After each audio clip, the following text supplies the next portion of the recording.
بيني وبينك حرمة القرآن، اشرح به صدري لمعرفة الهدى، واعصم به قلبي من الشيطان. يسر به أمري وقض مآربي، وأجر به جسدي من النيران. واحقق به وزري وأخلص نيتي، واشدد به أزري وأصلح شاني. واكشف به ضري وحقق توبتي، واربح به بيعي بلا خسران. طهر به قلبي وصف سريرتي، أجمل به ذكري وأعل مكاني. واقطع به طمعي وشرف همتي، كثر به ورعي وأحيي جناني. أسهر به ليلي وأضم جوارحي، أسبل بفيض دموعها أجفاني. وامزجه يا ربي بلحمي مع دمي، واغسل به قلبي من الأضغان. أنت الذي صورتني وخلقتني، وهديتني لشرائع الإيمان. أنت الذي علمتني ورحمتني، وجعلت صدري واعي القرآن. أنت الذي أطعمتني وسقيتني من غير كسب يد ولا دكان، وجبرتني وسترتني ونصرتني، وغمرتني بالفضل والإحسان. أنت الذي آويتني وحبوتني، وهديتني من حيرة الخذلان. وزرعت لي بين القلوب مودة، والعطف منك برحمة وحنان. ونشرت لي في العالمين محاسنا، وسترت عن أبصارهم عصياني. وجعلت ذكري في البرية شائعا، حتى جعلت جميعهم إخواني.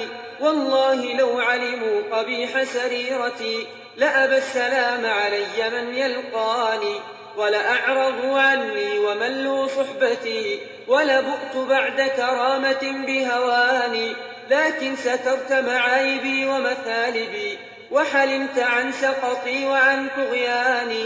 فلك المحامد والمدائح كلها، بخواطري وجوارحي ولساني.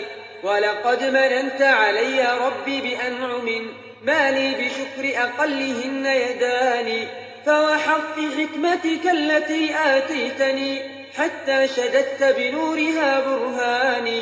لئن اجتبتني من رضاك معونة، حتى تقوي عيدها إيماني. لأسبحنك بكرة وعشية، ولتخدمنك في الدجى أركاني. ولأذكرنك قائما أو قاعدا، ولأشكرنك سائر الأحيان.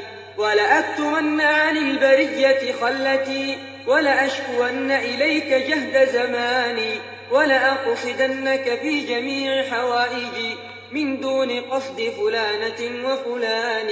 ولأحسمن عن الأنام مطامعي، بحسام يأس لم تشبه بناني. ولأجعلن رضاك أكبر همتي، ولأضربن من الهوى شيطاني. ولأكسون عيوب نفسي بالتقى، ولأقبضن عن الفجور عناني. ولأمنعن النفس عن شهواتها، ولأجعلن الزهد من أعواني.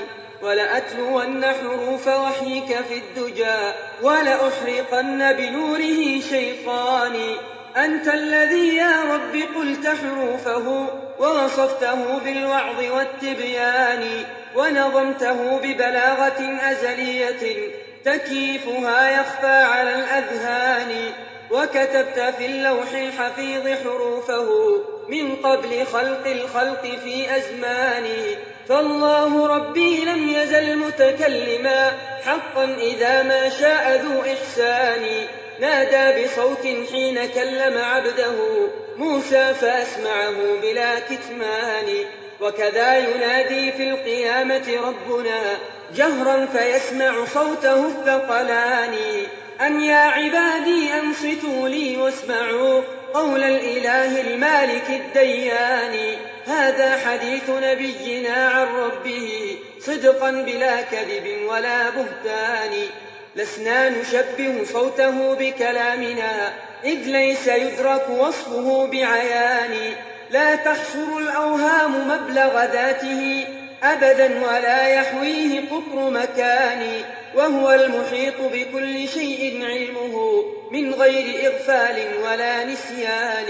من ذا يكيف ذاته وصفاته وهو القديم مكون الأكوان، سبحانه ملكا على العرش استوى وحوى جميع الملك والسلطان. وكلامه القرآن أنزل آيه وحيا على المبعوث من عدنان، صلى عليه الله خير صلاته ما لاح في فلكيهما القمران.